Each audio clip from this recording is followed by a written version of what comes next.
అందరికీ నమస్తే. ప్రజాస్వామ్యంలో ఈరోజు ప్రభుత్వం అనేది ఎట్లా ఒక ప్రజాపాలన పేరుతో వచ్చినటువంటి ప్రభుత్వం చేస్తున్న దాష్టికానికి ఈరోజు ఊయూ ఆర్ట్స్ కాలేజ్ వెళ్ళిపోయి ఈరోజు చాలా మంది నిరుద్యోగులు ఒకవైపు ధర్నాలు మాకు పోస్టులు పెంచాలని చెప్పేసి, లేకపోతే డిఎస్సిని పోస్ట్పోన్ చేయాలని చెప్పేసి వాళ్ళు సంటాలు పడుతున్న నేపథ్యంలో ఈరోజు ఇక్కడ ఒక శాంతియుతంగా డిబేట్ పెట్టుకుంటే దాంట్లో వేరియస్ పార్టీలకు సంబంధించిన వాళ్ళు యువనేతలు వచ్చిండ్రు, అలాగే ఇక్కడ నిరుద్యోగులు వచ్చారు. వాళ్ళతో వాళ్ళు వాయిస్ తీసుకునే క్రమంలో ఈరోజు ఇక్కడ పోలీసు వ్యవస్థ వాళ్ళందరూ వచ్చేసి కూడా ఇష్టానుసారంగా మాట్లాడడం, మీడియా మీద చేంజ్ చేసుకోవడం, ఆ కెమెరాలను ఒక విధంగా తీసేయడం, తర్వాత కొంతమంది కెమెరామెన్లను పట్ల దురుసుగా ప్రవర్తించడం మనం చూస్తూ ఉన్నాం. ఈ నేపథ్యంలో కూడా ఓయూ వేదికగా ఇట్లాంటి దాష్టికాన్ని మాత్రం ఖచ్చితంగా మీడియా వేదికగా ఖండించాల్సిన అవసరం ఎంతైనా ఉంది. నాతో పాటు నా తోటి మిత్రులు కూడా అందరూ కూడా ఉన్నారు ఈరోజు.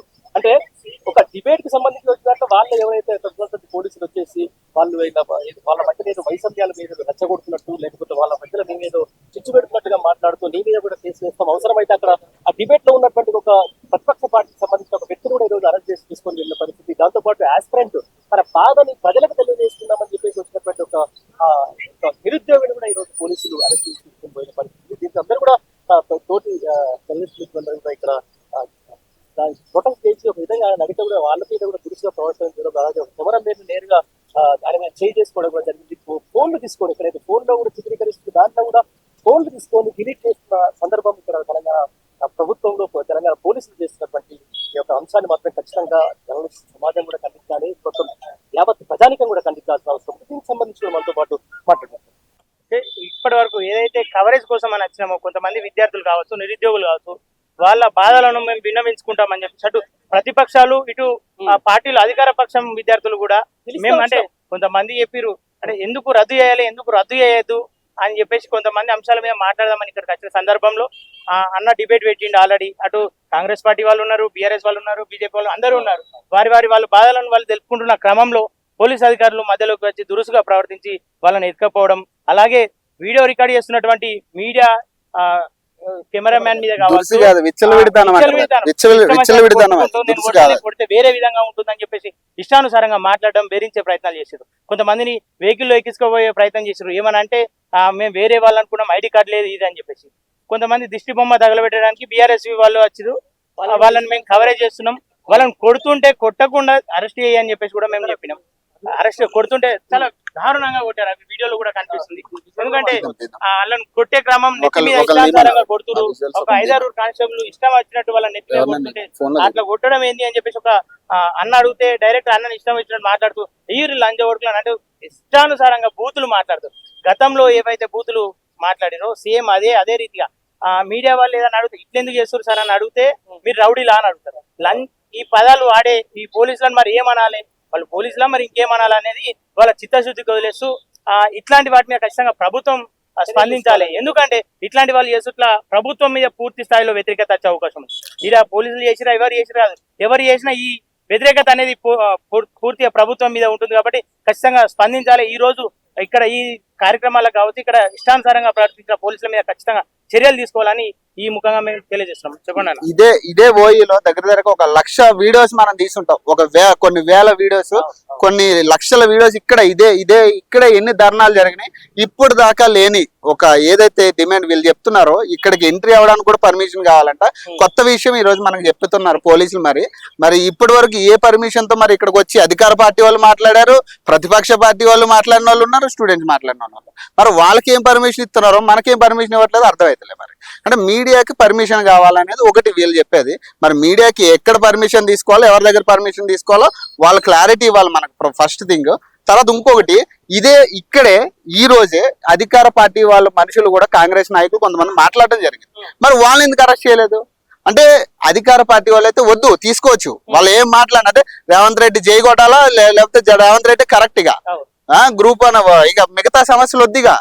ఏంటంటే వాళ్ళ రోడ్లు ఎక్కి ఆడవాళ్ళు పాపం ఎన్ని రోజుల నుంచి పాపం వాళ్ళు ఏడ్చిన పరిస్థితి కూడా చూసాం మనం.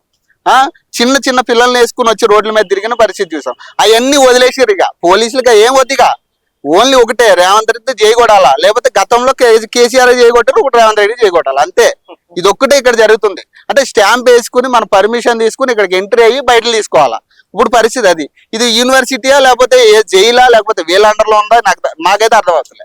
అంటే ఇది ఒక గవర్నమెంట్ హైర్ చేసుకుందా ఇది లేకపోతే ఏంటి? అంటే ఇది పబ్లిక్ ప్లేస్ కాదా ఇది?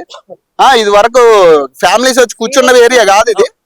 ఫ్యామిలీస్ వచ్చి కూర్చుని స్టూడెంట్స్ చదువుకున్న ఏరియా ఇది. ఈడ బయటలు తీసుకోవద్దంటే ఇక ఏడ తీసుకోవాలి మరి? వీళ్ళ సమస్యలు బయటికి వెళ్ళొద్దు. ఇక్కడ జరగాల్సింది ఏంటంటే రేవంత్ రెడ్డి కరెక్ట్ అనేది ఇక్కడ చదివే స్టూడెంట్ ప్రతి ఒక్కరు చెప్పాల్సింది వాళ్ళే కరెక్ట్, పోలీసులే కరెక్ట్. మనం కూడా అదే చెప్పాలి. మన వాయిస్ కూడా బయటకు రావద్దు.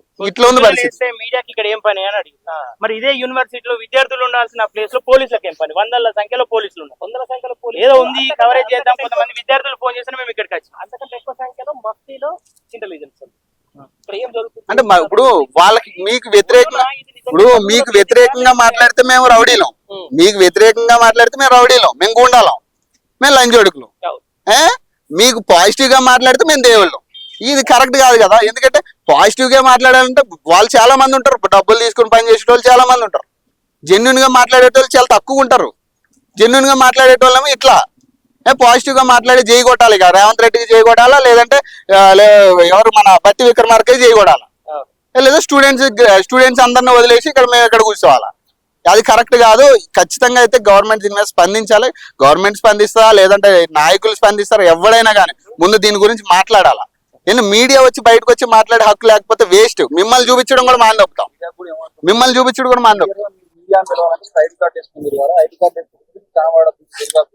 అంటే ఇంకేమంటున్నాడు ఆయన? మీ పని మీరు చేసుకొని మా పని మేము చేసుకుంటాం అంటే మా ఫోన్లు ఆయన వీడియో క్లియర్ గా బీఆర్ఎస్ లీడర్ అరెస్ట్ చేస్తున్నాము, వీడియో తీస్తామంటే ఒక లేడీ చేస్తే గుంజుకుంటుంది. అరే మేము మీడియా అమ్మా అంటే మీ ఐడి కార్డ్ ఏది అంటే నన్ను కూడా ఐడి కార్డ్ ఏది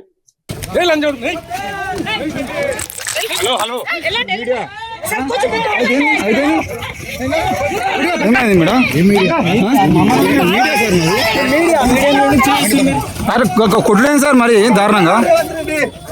బండి పక్క పెట్టరా అంటే ఒక మీడియా అని చెప్పినాక కూడా తారాపుర కొట్టడం. మేము కనీసం పోలీసు చాలా మంది పోలీసులు వాళ్ళని కూడా ఐడి కార్డు పొద్దుగాల వాళ్ళు పోలీసు వాళ్ళు లేకుండా దాడి జరుగుతుంది కదా వాళ్ళకి కూడా. మీడియా వాళ్ళ మీద ఐడి కార్డు వేసుకున్నాయి. అప్పటికి మీడియా అని చెప్పేసి ఐడి కార్డు ఇస్తుంటే ఫోన్ గుంజుకుంటున్నారు. వాళ్ళని బూతులు తిడుతున్నారు. అమ్మ మీరు బూతులు తిట్టడానికి లంచోగానే ఎట్లా వాడతారమ్మా మీరు విద్యార్థులు వాళ్ళ అంటే పిఓనిరమా చెప్పడానికి అని చెప్పేసి మీడియా వాళ్ళని కూడా పిఓనిరా అని చెప్పేసి అడుగుతున్నారు. ఇప్పుడు ఒక మీడియా ఛానల్ వాళ్ళని తీసుకుపోయి లోపల పెట్టారు. దానికోసం ప్రత్యేకంగా డీసీపీ గారు రావడం అంటే ఇక్కడ ఉన్న పోలీసులు ఎన్సీసీ గేట్ నుండి మొదలుకుంటే పోలీస్ స్టేషన్ వరకు చుట్టుపక్కల ఉన్నటువంటి అన్ని ఎంట్రీలలో పోలీసులను పెట్టి హాస్టల్ కాడ కూడా మస్తీలో పోలీసులను పెట్టి అమ్మాయిలు బయటకు వచ్చినా అబ్బాయిలు బయటకు వచ్చినా యూనివర్సిటీకి ఎవరు వస్తారు ఎవరు పోతున్నారు అని చెప్పేసి ఇంత సమాచారాన్ని తీసుకొని ఈ యూనివర్సిటీ పరిధిలోకి పోలీసులకు ఏమో అవసరం ఉందని వచ్చారు. యూనివర్సిటీలో విద్యార్థులు ధర్నా చేసే అధికారం మీద, యూనివర్సిటీలో విద్యార్థులు ప్రశ్నించే అధికారం మీద, అసలు యూనివర్సిటీలో విద్యార్థులు చదువుకునే అవకాశం ఉందా లేదా? ఆర్ట్స్ కాలేజీ ముందు 100 మంది విద్యార్థులు మెట్ల కాడ నిలబడితే పోలీసులు ఉన్నారని చెప్పేసి ఆడపిల్లలు లోపలికి వచ్చి చదువుకోవాలన్నా లేకపోతే తిరిగి వెనక్కిపోవాలన్నా? గ్రామాల్లో వచ్చిన పిల్లలు ఈ పోలీసులను చూసి భయపడి క్లాస్ రూమ్ లో కూడా వచ్చేటువంటి పరిస్థితి లేదు. ఈ ఇంతటి నీచమైనటువంటి పరిస్థితి ఇక్కడ తీసుకొచ్చి ఈ విషయాన్ని అధికారుల దృష్టి తీసుకోకపోతే వాళ్ళు ఇంకేం మాట్లాడతారు? మీరు ఐడి కార్డు లేవాలని చెప్పేసి మీడియా వాళ్ళని కూడా ఐడి కార్డు వేసుకుని తిరగాలని రూల్స్ పెడుతున్నారు మన యూనివర్సిటీలలో. మరి పోలీసులకు అధికారాలు ఎవరు ఇచ్చారు? ఇక అంటే ఈ రోజు ఇక్కడ ఇప్పుడు ఇక్కడ 5 10 మంది నిలబడ్డటువంటి ఈ ఛానళ్ల వాళ్ళు ఎవరన్నా ఇక్కడ ఏమన్నా గొడవలు గుర్తించుదా? మేము వచ్చినటువంటి ప్రతిపక్ష నాయకుల గొంతులు అనిపిస్తున్నాం, అధికార పక్ష నాయకుల గొంతులు అనిపిస్తున్నాం. ఇంత ముందు లోపల కార్యక్రమం జరిగితే ఆ కార్యక్రమాన్ని కూడా మేము రికార్డు చేసుకున్నాం. అన్నింటినీ రికార్డు చేసుకోవడానికి మేము మెడలో కెమెరాలు వేసుకొని కెమెరామెన్లతో తిరుగుతా ఉంటే వీళ్ళు మీరు మెడల్ ఐడి కార్డు వేసుకుని తిరగాలంటారు. వాళ్ళకి ఐడి కార్డులు ఉంటాయి, వాళ్ళు వేసుకొని తిరగరు, వాళ్ళకి రూల్స్ వర్తించవు. వాళ్ళు ఎవరిని పడితే వాళ్ళని తీసుకొని ఫోన్లు గుంజుకుంటారు, మీడియా అని చెప్తా ఉంటే కెమెరాలు గుంజుకుంటారు, కెమెరా స్టాండ్లు తీసేసుకుంటారు, ఐడి కార్డు తీసేసుకొని జైలు పెట్టుకొని తిరుగుతా ఉంటారు. ఎవరు అసలు కానిస్టేబుల్ అని మొదలుకుంటే ఏసీపీ డీసీపీ వరకు కనీసం ఏ ఒక్కరికి కూడా మినిమం కామన్ సెన్స్ తో మాట్లాడే పరిస్థితి లేనప్పుడు మరి ఇది ప్రజాపాలన ఒక్కసారి అక్కడ ప్రజాభవన్ ముందు గేట్ వీకేసినంత మాత్రాన ఇది ప్రజాపాలన ఎట్లయితే మరి రేవంత్ రెడ్డి చెప్పాలా, ఆయన మంత్రివర్గం చెప్పాలా. ఈ రోజు మీరు ఉస్మానియా యూనివర్సిటీలో దింపినటువంటి పోలీసులను చూస్తేనే ఈ అంటే మీరు ఎంత ప్రజల్ని భయపెడుతున్నారు అర్థం కాదు. ఈ రోజు విద్యార్థులే రోడ్ల మీద వచ్చి ధర్నాలు వేస్తా అంటే ఇంత అణిచివేస్తా ఉంటే ప్రజా సమస్యల మీద వచ్చేదంటే వాళ్ళని అరెస్ట్ చేసి ఊపా కేసులు పెట్టేటువంటి పరిస్థితి కూడా తెలంగాణలో వచ్చేటువంటి పరిస్థితి కనబడతా ఉంది. విద్యార్థులనే భయపెట్టిస్తా ఉంటే మరి ప్రజల సంగతి కూడా మీరు ఒక సమాధానం చెప్పాలి. సో ప్రజలారా దయచేసి ఈ వీడియో అందరికీ షేర్ చేసే ప్రయత్నం చేయండి. ముఖ్యంగా బాధ అనిపిస్తా ఉంది. అసెంబ్లీ ఎలక్షన్ల కంటే ముందు రాష్ట్ర వ్యాప్తంగా చాలా ప్రాంతాలు తిరిగినా మార్పు రావాల్సిన అవసరం ఉంది అని చెప్పి. సో నిజంగా మార్పు వచ్చినందుకు సిగ్గుపడతా ఉన్నా, బాధపడతా ఉన్నా. ఆనాడు కేసీఆర్ పోవాలి అన్నాం. సో కేసీఆర్ కంటే పెద్ద దొంగ రేవంత్ రెడ్డి ఇక్కడ కనిపిస్తా ఉన్నాడు. గతంలో కేసీఆర్ ఏ తరహాలు అయితే పోలీసులను అడ్డంగా పెట్టుకుని ప్రశ్నించే గొంతుకలను అణచివేసే ప్రయత్నం చేసిండో, నేడు రేవంత్ రెడ్డి కూడా కొంతమంది పోలీస్ అధికారులను పై అధికారుల మెప్పు కోసం కొంతమంది పోలీస్ అధికారులు పనిచేసిన స్పష్టంగా కనిపిస్తా ఉంది. ఏసీపీ జగన్ అంటుకుంటా ఆయన.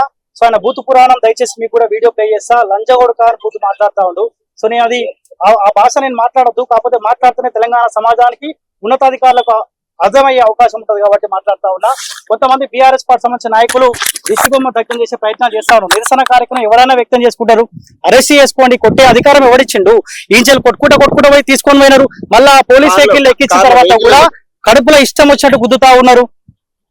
ఒక్కసారి రాష్ట్ర ప్రభుత్వం ఆలోచించాల్సిన అవసరం ఉంది. గతంలో కేసీఆర్ ఈ నిర్ణయాలు తీసుకుంటుంది కాబట్టి ఆయన రాజకీయంగా బొందబెట్టిరు.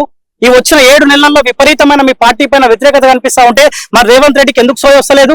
కాంగ్రెస్ పార్టీ నాయకులకు ఎందుకు సోయి వస్తలేదు? ఏం తప్పు చేసాం? అన్ని పార్టీ సంబంధించిన నాయకులు అక్కడ మాట్లాడుతూ ఉంటే మీడియా వాళ్ళందరూ డిబేట్ ఏర్పాటు చేస్తే కవర్ చేసే ప్రయత్నం చేసినాం. కెమెరా లాక్కుంటాడు, కెమెరామెన్ కొడతాడు, ఫోన్లు లాక్కుంటాడు, మళ్ళీ గట్టిగా అడిగేసరికి మళ్ళీ ఫోన్ రిటర్న్ ఇచ్చే ప్రయత్నం చేసాడు. మీ కాల్ డేటా చెక్ చేస్తాం, మీరు ఎవరితో చాటింగ్ చేసి, అరే మా పర్సనల్ ఎవరితో మాట్లాడుకుంటాం. ప్రతిపక్ష పార్టీ అయినా బీఆర్ఎస్ పార్టీతో మాట్లాడుకుంటాం, బీజేపీతో మాట్లాడతాం, కాంగ్రెస్ పార్టీతో మాట్లాడతాం. మేము ఎవరితో మాట్లాడితే పోలీసు వాళ్ళకి ఏం సంబంధం? మీ పని మీరు చేసుకోండి, మా పని మేము చేసుకుంటాం. ఒక మాట పోలీస్ అధికారులు గుర్తుపెట్టుకోవాలి. రేపొద్దుగాల మీకు ఇబ్బంది వచ్చినా కానీ మాలాంటి గొంతుకలే సోషల్ మీడియానే మాట్లాడతాను గుర్తుపెట్టుకోవాలి. దయచేసి ఏసీపీ జగన్ ఎవరైతే ఉన్నారో ఆయన పైన చర్యలు తీసుకోవాల్సిన అవసరం ఖచ్చితంగా ఉన్నది. లేకపోతే ఈ రోజు ఏసీపీ జగన్ బూత్ పురాణం మాట్లాడు, రేపొద్దుగాల ఇంకొక ఏసీపీ మాట్లాడే అవకాశం ఉంటుంది, రేపొద్దుగాల ఇంకొక పై అధికారి కూడా ఇదే తరహాలో మాట్లాడే అవకాశం ఉంటుంది. ఆయన పోలీసులు కొట్టే అధికారం ఎవరిచ్చిండు? ఏం తప్పు చేశారు? ఆనాడు బీఆర్ఎస్ పార్టీ ఉన్నప్పుడు ప్రతిపక్ష పార్టీ సంబంధించిన నాయకులు ధర్నాలు ఆందోళనలు చేస్తేనేమో ఆనాడు ఇబ్బంది అయింది. నేను అదే బీఆర్ఎస్ పార్టీ వాళ్ళు ధర్నాలు చేస్తా ఉంటే మరి కాంగ్రెస్ పార్టీ వాళ్ళకి ఎందుకు అర్థం అవ్వట్లే? ఖచ్చితంగా ప్రతి ఒక్క నిరుద్యోగి షేర్ చేయాల్సిన అవసరం ఉంది. నిరుద్యోగులు ఖచ్చితంగా మాలాంటి సోషల్ మీడియా అండగా ఉంటుంది. మాలాంటి వాళ్ళకు కూడా మీరు అండగా ఉండాల్సిందిగా ఖచ్చితంగా రిక్వెస్ట్ చేస్తా ఉన్నాం. మరోసారి ఉన్నతాధికారులకు రిక్వెస్ట్ చేస్తా ఉన్నాం. మీకేమైనా ఇంట్లో గొడవలు లేకపోతే మీ పై ఉన్నతాధికారుల పైన ఏమైనా ప్రెజర్ ఉంటే మీరు కొట్టుకోండి. కానీ మాలాంటి మీడియా జోలికి వస్తే ఖచ్చితంగా మీ పైన చర్యలు తీసుకునే వరకు మా పోరాటం ఖచ్చితంగా ఉంటది. సో ఖచ్చితంగా ఏసీపీ జగన్ గారు ఎవరైతే ఈ బూతు పురాణం మాట్లాడిండో, నిరుద్యోగుల పైన చేసుకుండో, మీడియా పైన చేసుకుండో, ఆయన పైన చర్యలు తీసుకోవాల్సిన అవసరం ఉంది. ఒకవేళ చర్యలు తీసుకోకపోతే మీ ప్రభుత్వం పైన ఇంకా వ్యతిరేకత వచ్చే అవకాశం ఉంటుంది. సో ఖచ్చితంగా గవర్నమెంట్ బుద్ధి చెప్తాం. ఎవరైతే మీడియా జోలికి వచ్చిరో వాళ్ళకు కూడా బుద్ధి చెప్పే ప్రయత్నం సో ఖచ్చితంగా చేస్తాం.